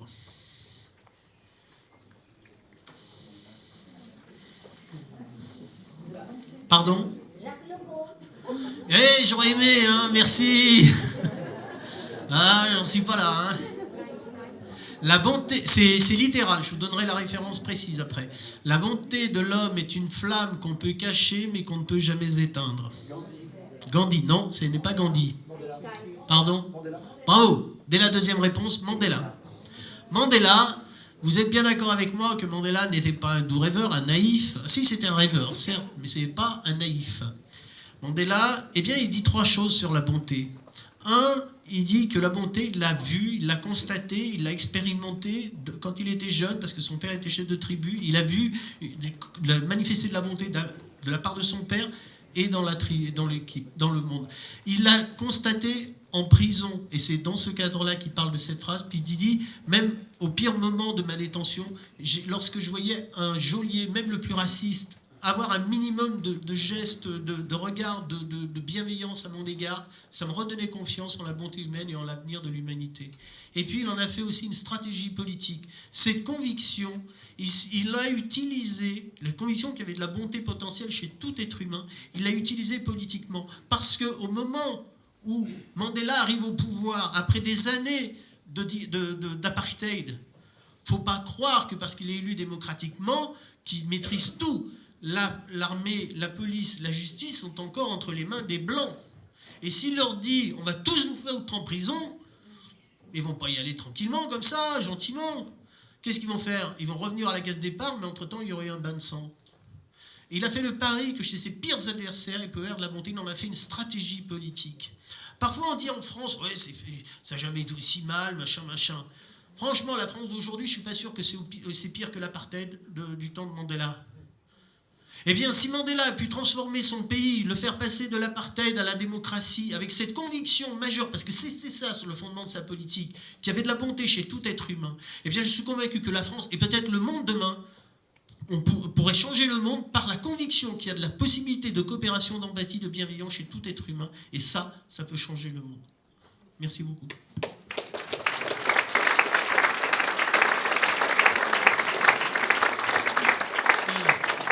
Et je vais donner la parole à vous, mais je voudrais aussi donner la parole encore quelques instants à une autre personne que j'apprécie également beaucoup, qui s'appelle Vincent Avanzi.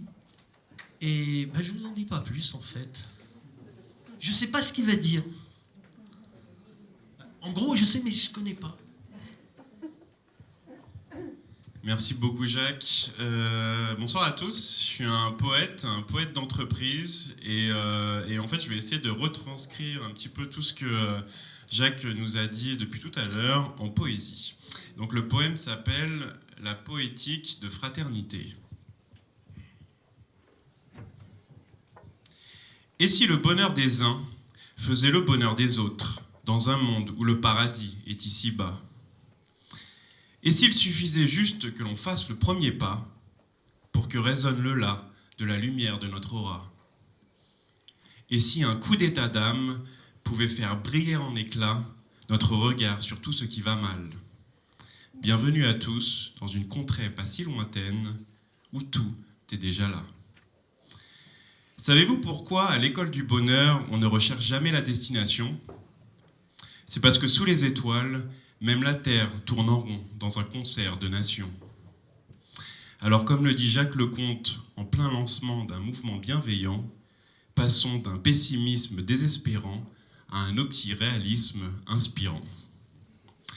Un mélange de science et de conscience, dans un message d'espoir et de bon sens.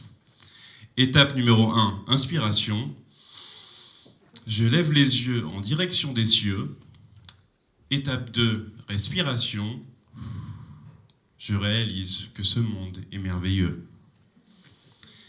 Car les forces de la vie sont plus puissantes que les forces de la haine. Et si c'était en criant quelques je t'aime que l'on renverse le système? Engagement, empowerment, prise en compte de notre environnement. La technique est importante, mais c'est l'être humain que l'on devrait mettre en avant. De l'histoire au futur, de la modernité à la fraternité. Comme disait Victor Hugo, l'utopie deviendra un jour réalité. Ainsi passerons-nous peut-être du jeu de propriété au jeu de société, pour ainsi faire éclore une philosophie heureuse de la sobriété. Croire en l'être humain dans un environnement global et pacifique, pour accorder les si et les là de l'évolution avec nos instruments de musique, entre une éducation positive et une santé communautaire et publique, même s'il est parfois compliqué de créer un climat de confiance avec des climato-sceptiques. Alors réveillons les élans fraternels, voire spirituels, pour toucher ensemble notre petit grain de ciel, et ne plus nous battre en duel dans une société post-moderne, bel et bien modèle. D'ailleurs, observons les améliorations actuelles. Couche d'ozone, déforestation, mortalité, biodiversité, gender gap, malnutrition, espérance de vie, baisse de la pauvreté, élan démocratique, paix durable ou encore alphabétisation. Donc finissons-en avec le catastrophisme et faisons place à l'élan poétique de l'optimisme. Dans l'étymologie, le mot révélation était initialement un pléonasme de l'Apocalypse. Ô convivialisme, silhouette linguistique de l'art de vivre, aimant mélange d'altruisme et d'humanisme, un nouveau paradigme issu du progrès passé entre idéalisme et réalisme. Alors quelle meilleure destination que celle de la grande réconciliation, telle une révolution faite de rêves et de solutions, de vers et de mutations. La conscience et l'imagination qui donnent naissance à notre réunification, d'un état d'esprit de compétition à un état d'âme de coopération, doté d'une justice restauratrice et d'une empathie réaliste, une législation écologique et un contrat social et éthique. J'imagine l'avènement systémique d'une nouvelle république dans la cour des comptes, CONTES, héliotropique de tous nos enfants fantastiques. Et au pire, ça marche. Car le problème, ce n'est pas les autres, le problème est de penser que le problème, c'est les autres. Donc passons de l'inspiration aux bonnes relations, de l'opposition à de nouvelles propositions. Car qui peut prétendre faire de la politique sans émettre de belles actions? La bonté de l'homme est une flamme qu'on ne peut cacher, mais qu'on ne peut jamais éteindre, disait Mandela. Et le point d'un pacte sociétal ne pourra être lâché qu'avec la fin de la loi, de la jungle, du règne animal. Au final, le jeu de société à venir en vaut-il vraiment la chandelle, du luxe, pour une poignée d'heureux ou quelques sentiments de plus? En fin de Jacques Leconte, oui, ce monde meilleur existe déjà quelque part, en nous, par et pour nous, autour et entre nous depuis le départ. Alors quelle sera notre prochaine étape mondiale dans cette métamorphose? Peut-être tout le cosmos en osmose après avoir pris le temps d'une grande pause. Comment être ou ne pas être, vivre ou ne pas vivre, en paire et en paix au cœur d'une cible, pendant qu'il regarde la forêt tomber, nous, on repousse l'arbre des possibles. Pour conclure, il n'est peut-être plus question de changer le monde, mais plutôt de le révéler. Et s'il existe déjà, il ne s'agit plus d'alerter, ou même de le rêver, mais bien de le réveiller. Alors à vos âmes, chers enfants de l'empathie, et citoyens du monde de la fraternité, nous sommes aujourd'hui des millions à vouloir vivre et pouvoir changer la réalité. Il est écrit « Liberté, égalité, société de fraternité » dans notre parchemin. Alors s'il vous plaît, parions sur l'être humain pour faire éclore demain dans l'horizon du bien commun. Merci et bonne soirée.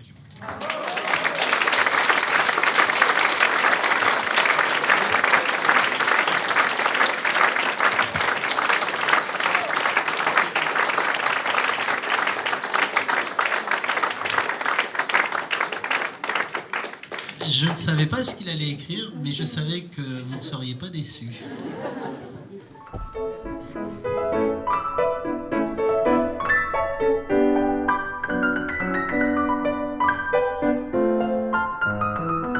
Si vous voulez bien, il y a certainement d'autres qui ont envie de poser quelques questions. Voilà, donc questions. Merci infiniment. Non, c'est juste une question, mais je ne sais pas si on peut y répondre. C'est quelques applications, école, travail, santé, justice, environnement, médias. Et moi, je pensais à l'art. L'art. Ouais. Oui, alors effectivement, je n'ai pas rajouté la culture, l'art, c'est vrai, comme je n'ai pas rajouté l'économie et d'autres, le sport, enfin, oui, absolument. Alors, Elisabeth Toulet, qui s'occupe de l'Académie internationale de théâtre pour enfants et qui fait un très très beau travail. Et effectivement, alors, vous savez, Dostoïevski disait l'art, la beauté sauvera le monde. Et ça, j'en suis profondément convaincu. Modestement, je dirais que la bonté changera le monde ou révélera le monde. Mais bien sûr, l'art est quelque chose d'essentiel. Vous avez énormément d'expériences très belles d'art, enfin de sensibilité artistique. Évidemment, quand je parle d'art et quand tu parles d'art, on n'est pas dans l'art commercial, on est dans l'art humain. Et en particulier pour les enfants, l'ouverture à l'art est quelque chose d'essentiel. En tout cas, par exemple, moi, lorsque j'ai fait mon enquête sur la résilience d'enfants maltraités dans leur enfance, eh bien, je peux vous dire, c'est ressorti assez souvent le fait que des enfants qui avaient du mal à communiquer arrivaient à exprimer à sortir de leur mal-être grâce à l'art. Ça, c'est vrai pour des personnes en souffrance, mais c'est vrai aussi pour toute personne. L'art est un moyen de développement humain incontournable, certes. Mais c'était juste par rapport à ce que tu disais sur ce changement de regard, ce changement de vision, c'est-à-dire, on dit les deux personnes là qui parlaient de cette approche appréciative, je me disais que peut-être la mission de l'artiste et le talent qu'il lui est donné, alors c'est un mot que deux personnes ont prononcé pour moi, enfin, dont Eugène Green devant moi il n'y a pas longtemps, c'est l'oxymore en poésie, je ne connaissais pas ce mot. L'oxymore, c'est la possibilité de dire en même temps je suis vraiment pas grand-chose et en même temps je suis immense. Voilà. De dire tout, peut-être comme Dante qui disait qu'il fallait qu'on explore à la fois le paradis et l'enfer, les deux réunis. Peut-être la mission de l'art. Enfin, oui, tout à fait. Vous savez, si je peux me permettre de vous conseiller un achat, c'est d'acheter le DVD Systema. Systema, S-I-S-T-E-M-A, qui est un truc extraordinaire. C'est une expérience qui a été faite au Venezuela depuis plusieurs dizaines d'années par quelqu'un qui s'appelle André Abreu et qui a initié les enfants des favelas à la musique. Mais initié, c'est-à-dire que maintenant, vous avez des musiciens internationaux, en particulier le plus connu, c'est Gustavo Dudamel, vous avez peut-être entendu parler, qui s'est produit d'ailleurs il n'y a pas longtemps quand a été ouverte la Philharmonique à Paris, qui est directeur de l'orchestre de San Francisco, Los Angeles, mais qui vient de ces milieux, des enfants des favelas, des milieux les plus pauvres. Et il a créé ça, maintenant c'est des centaines de milliers d'enfants qui sont touchés par cette expérience et qui sont sortis de la misère, qui sont sortis du mal-être. Et même, il y a le moment le plus touchant de ce DVD, achetez-le vraiment, c'est extraordinaire. Le moment le plus touchant, c'est lorsque vous voyez des enfants sourds, muets, qui sont en train de jouer de la musique. Ils jouent de la musique avec leurs mains. C'est un moment extrêmement émouvant. Et moi je dis, si des enfants sourds, muets peuvent jouer de la musique, alors tout est possible pour notre monde. Bonjour, une question compliquée, peut-être. comment on pourrait appliquer vos idées concrètement par rapport à une organisation comme Daesh au niveau macro et à un niveau plus micro, par exemple, qu'est-ce qu'on peut faire avec des radicaux emprisonnés, dont on a beaucoup parlé. Oui. Alors moi, ça c'est vraiment une question, effectivement, la réponse n'est sûrement pas simple. Hein. Si la question est compliquée, la réponse ne peut pas être simple. D'abord, beaucoup d'études, enfin, je m'intéresse beaucoup, alors d'une part, aux causes du terrorisme, causes sociales, environnementales, et puis effectivement au niveau individuel, comment des individus sortent du terrorisme. Ça m'intéresse plus de savoir ça que d'autres aspects, hein, évidemment, vous l'aurez compris. Alors d'abord sur les causes, en fait on a cru beaucoup que c'était les causes sociales, tout ça. Et en fait on sait aujourd'hui que ce n'est pas forcément le cas. C'est surtout le sentiment d'humiliation qui joue. C'est des aspects psychologiques plus que matériels. Et je pense qu'il y a véritablement à réfléchir au niveau des causes sur le regard qu'on porte sur certaines cultures et des choses comme ça. Bon. Maintenant, quand vous me dites ça, vous savez, moi ça me parle pour la raison suivante que je vous ai dit tout à l'heure, c'est que j'ai failli entrer dans un groupe terroriste. Aujourd'hui, on nous parle beaucoup du terrorisme, mais on ne nous parle pas beaucoup de la désistance au terrorisme. Je pourrais vous dire, enfin, je l'ai même sur une diapo, mais je suis allé très vite sur la fin. Enfin, dans les années qui viennent de passer, l'IRA a déposé les armes et n'a plus fait d'attentat depuis. Ça a inspiré l'ETA aux Pays-Bas. J'ai bien, ça a inspiré. On revient sur l'idée de s'inspirer. Il y a des gens de l'ETA qui sont allés faire des enquêtes en Irlande. L'ETA au Pays Basque a déposé les armes et n'a pas fait d'attentat. Le FLNC en Corse a déposé les armes et n'a pas refait d'attentat. Les FARC en Colombie sont en train de rentrer dans le processus de paix. À un moment, ils ont kidnappé un général, mais ils n'ont pas repris les armes. Ce que je veux dire, c'est que certes, il y a des mouvements terroristes qui montent, il y en a qui passent à la lutte démocratique. Franchement, du temps de la terreur en Irlande, qui aurait pensé qu'il serait passé à la lutte démocratique? Demain, Daesh peut passer à la démocratie. Ça peut sembler choquant, mais je pense que le terme aurait été choquant il y a quelques années en parlant de l'IRA et même de l'ETA. Maintenant, c'est comment ça se passe, ce mécanisme. Ça se passe parce que des gens sentent qu'à un moment, ils n'ont plus le soutien de la population, qu'ils n'arrivent pas à leurs objectifs. Il faut savoir qu'au niveau des objectifs politiques, des enquêtes ont été faites, que les mouvements d'opposition non violents obtiennent de bien meilleurs résultats sur le long terme, sur moyen et long terme, que les mouvements terroristes. Parce que les mouvements terroristes génèrent beaucoup plus de contre-terrorisme que les mouvements non violents. Voilà. Et donc ils se rendent compte que ça ne marche pas, et à un moment, certains disent on arrête. Voilà. Donc il y a énormément de travaux qui ont été faits sur la désistance au terrorisme, désistance des individus et désistance de groupes. C'est pas très connu, mais ça existe, et moi je parie là-dessus. En tout cas, des enquêtes vraiment à grande échelle, enfin sur des grands groupes, sur de la longue distance. Par exemple, il y a un livre qui s'appelle, que j'ai lu, enfin il n'y a pas que celui-là, qui s'appelle How Terrorist Groups Ends, comment les groupes terroristes s'arrêtent. Hein. Eh bien, il montre bien que la plupart des groupes terroristes, à un moment, s'arrêtent d'être terroristes. Voilà. Je ne sais pas si j'ai répondu. Donc, moi, je ne peux rien programmer sur Daesh, hein, mais voilà. Vous avez beaucoup. Alors en France, vous n'avez pas de travaux de type sociologique. Par contre, vous avez pas mal d'autobiographies qui commencent à monter de personnes qui étaient dans des mouvements terroristes et qui ont arrêté, en particulier dans les mouvements terroristes fondamentaux, enfin extrémistes musulmans, que je ne qualifie d'ailleurs pas de musulmans, mais extrémistes tout court, voilà. Religieux. Parce que je pense qu'ils ne représentent pas l'islam à mes yeux. Je ne suis pas musulman. Hein. Une question.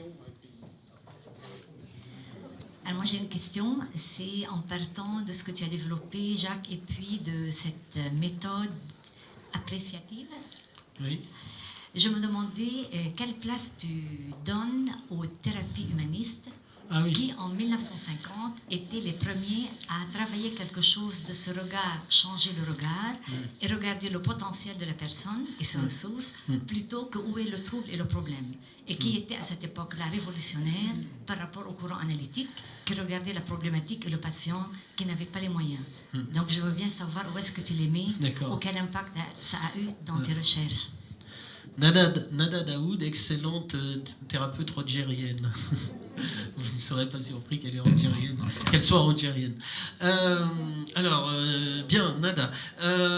Disons que et c'est assez intéressant parce que la psychologie positive, elle est née, enfin, il y a une sorte de moment fondateur. C'est un numéro entier d'une revue qui s'appelle American Psychologist, qui est consacrée à la psychologie positive. Avant, on n'avait pas tellement entendu parler. D'un seul coup, le numéro de janvier 2000, ça lance le millénaire de la psychologie internationale. Bon. Et à la suite de ce numéro, des gens ont écrit, ont dit, mais quand même, vous parlez de psychologie positive, vous parlez absolument pas de Rogers, de Maslow, de Rollo May, de tous les grands ancêtres que sont les fondateurs de la pédagogie, de la psychologie humaniste. Alors Martin Seligman, qui est à l'origine, pas seul, mais au début, ils n'étaient pas très chauds pour reconnaître, soyons clairs, la psychologie positive, pour moi, fondamentalement, elle a ses sources, son origine dans la psychologie, pour ceux qui connaissent cet univers, dans la psychologie humaniste. C'est clair, tout y est déjà. Tout y est. Alors maintenant, il y a beaucoup de travaux empiriques. Il y avait moins de travaux empiriques à l'époque. Mais parfois, on a dit ils ne sont pas scientifiques, Maslow et Rogers. C'est pas vrai, ils ont fait des vrais travaux de recherche. C'est vrai. Simplement, alors l'avantage, c'est que si vous voulez, c'est que Martin Seligman, qui était au moment où il a créé la psychologie positive, était président de l'association américaine de psychologie. Donc il avait du poids. Hein, et c'est ça qui a permis de faire passer. Mais je pense qu'il aurait pu très bien appeler le mouvement, reprendre le terme psychologie humaniste. Personnellement, moi je suis dans le courant de la psychologie positive, mais je pense que vous aurez compris à travers tout ce que j'ai décrit, je pense que je me situe très clairement aussi dans le monde de la psychologie humaniste. La psychologie humaniste a apporté des choses fondamentales, continue à apporter des choses fondamentales, et merci de l'avoir fait remarquer. Et d'ailleurs, je trouve que c'est important parce que il y a aussi, tout à l'heure je vous parlais de la psychologie positive dans les entreprises qui peuvent parfois être perverties. Il y a parfois aussi une tendance de considérer que la psychologie positive, c'est la psychologie du bonheur. Vous voyez, c'est un petit bonheur perso.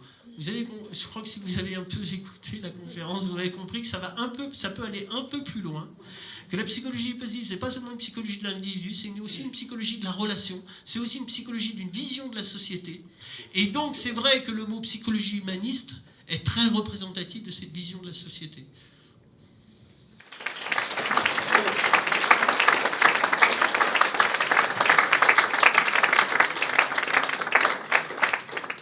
C'est vrai qu'on a eu l'idée de cette conférence après un petit exposé que Jacques Lecomte avait fait devant le groupe Fraternité du Pacte Civique. On essaie de réfléchir sur une anthropologie de la fraternité. Qu'est-ce qui fonde la fraternité en profondeur pour essayer de dépasser les choses. Et donc, je suis content qu'on ait pu organiser ça, et puis avec autant de succès, ce qui est quand même formidable. Moi, je vais simplement dire trois conclusions. Premièrement, je crois que les travaux de Jacques Lecomte, ils nous aident à sortir de ce que j'appelle la pensée borgne. C'est-à-dire l'idée qu'on peut appréhender la réalité avec un mot unique qui va permettre de la circonscrire. Non, la réalité, il faut l'aborder par de l'antagonisme, par du contradictoire, et trouver... voilà. Et la vision qu'il nous donne, c'est une vision équilibrée. C'est une vision qui met le positif au même niveau que le négatif. Même chez lui, c'est même un petit peu plus.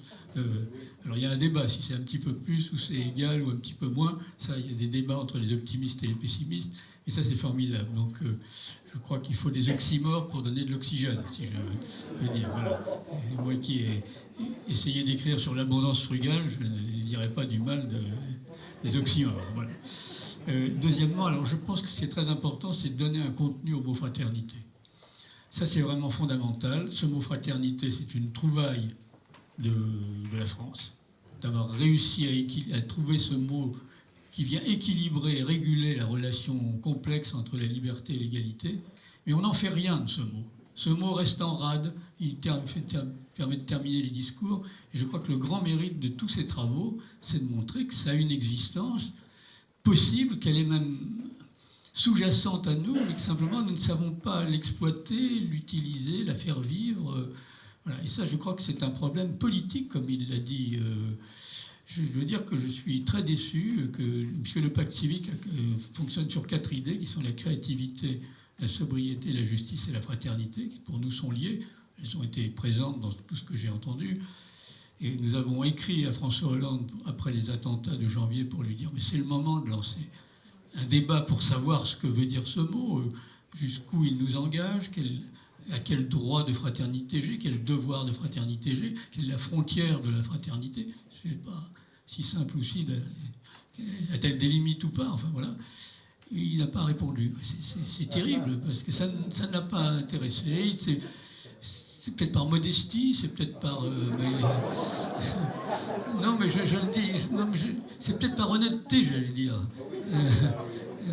C'est encore pire, si j'ose dire. Voilà. Pourtant, ce qui m'a déçu, c'est qu'ils ne nous reçoivent pas, parce que bon, il avait quand même signé ce pacte, donc c'est vraiment triste, quoi, parce que je pense qu'il y avait un moment qu'on n'a pas su saisir, et c'est un moment, voilà.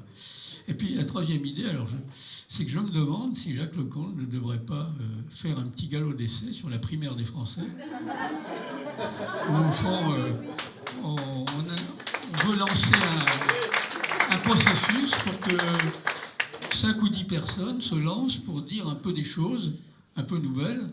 Alors, peut-être pour aller jusqu'au bout, mais en tout cas, je pense que ça vaudrait la peine, en tout cas, que ce changement de regard, il soit présent dans cette campagne. Oui, alors, si vraiment j'ai coupé, j'ai plein de dias que j'ai pas passé. Si vraiment ça vaut le coup d'aller voir, vous tapez la primaire des Français. Voilà, certains sont peut-être votés pour la primaire des Français, que des personnes issues de la société civile émergent pour pouvoir représenter cette troisième force. Vous savez, moi je dis souvent, là, dans cette trilogie de la liberté, de l'égalité, de la fraternité, je vais être un petit peu caricatural, mais la liberté a été surtout utilisée par la droite au nom du marché. L'égalité a été utilisée, récupérée par la gauche au nom de l'égalité, au nom de l'État. Et quid de la fraternité? Eh bien, c'est à la société civile, au nom du convivialisme, au nom du pacte civique, au nom de toutes sortes de choses, de mettre en avant la fraternité. Bien, mais...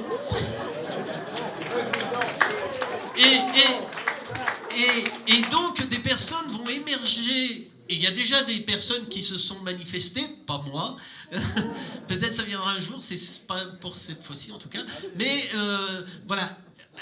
Que des personnes émergent de la société civile pour pouvoir, comment dire, Václav Havel, qui est un homme formidable, dont on a moins parlé que Mandela. Václav Havel, c'était un artiste, c'était pas quelqu'un politique. Eh bien, il faut que la politique soit maintenant incarnée aussi par des gens qui n'ont pas le goût du pouvoir. Parce que c'est facile de dire que dans les hautes sphères politiques et économiques, il n'y a que des ambitieux, parce qu'on leur laisse la place. C'est parce qu'ils ont une place libre. Il faut que les gens qui n'ont pas le goût du pouvoir acceptent d'aller jusqu'aux plus hautes fonctions politiques et économiques. C'est ma conviction. Je ne l'ai pas toujours pensé, mais je le pense profondément aujourd'hui. Merci pour la proposition.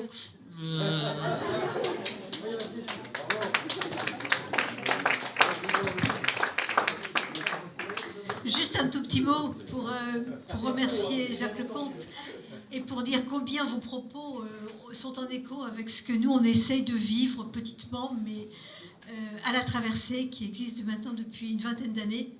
On accueille des personnes qui sont abîmées par la vie, ça arrive, hein, vous en avez parlé, et on les accueille avec l'idée que vous avez développée ou qu'on développe en tout cas. On est sûr qu'en chaque personne, il y a des ressources, des vraies ressources, et que ces ressources-là, si elles sont échangées, partagées, permettent de recréer du lien et de se reconstruire. Vous avez dit une phrase qui se retrouve exactement dans notre plaquette. C'est important pour chaque être de pouvoir se réconcilier avec lui-même, avec l'autre et avec l'environnement. Ça, c'est vraiment notre objectif. Alors comment on s'y prend, c'est expliqué. On propose des accompagnements individuels, des accompagnements de groupe. On participe, il y a plein de gens qui sont venus nous aider pour préparer des buffets et on essaye de vivre le mieux possible ce qu'on peut appeler la fraternité. Voilà.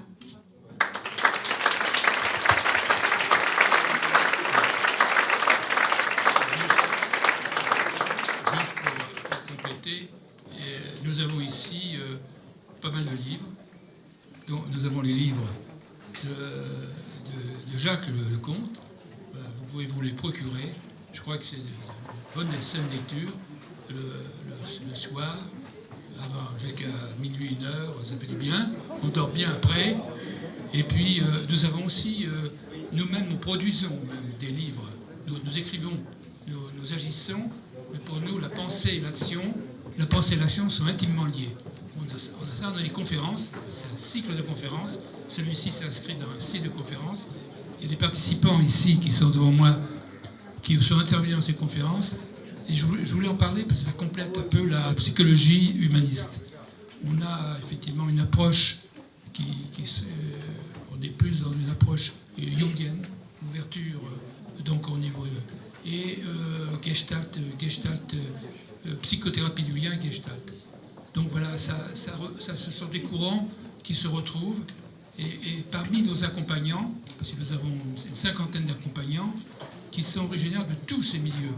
Et on n'a pas compartimenté entre les psychanalystes, d'autres, on n'a pas catalogué entre comportementalistes, etc. Donc il y a tout un courant très différent et qui coopère pour ce travail que nous faisons, qui allie justement la dimension du monde intérieur et du monde extérieur, ce qu'on appelle l'intrapsychique et le social.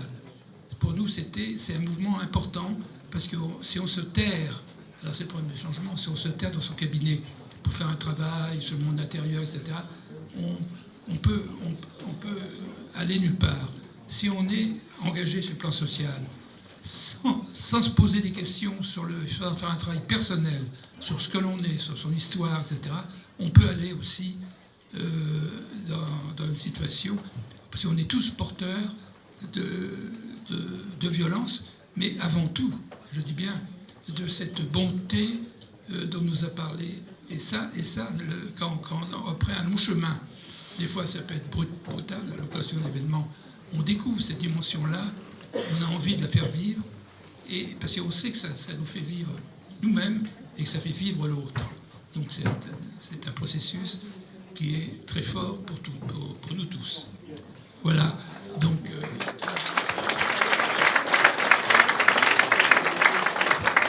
Merci à tous je suppose, de partager ce message, de partager ces convictions et de les diffuser autour de vous. Merci beaucoup.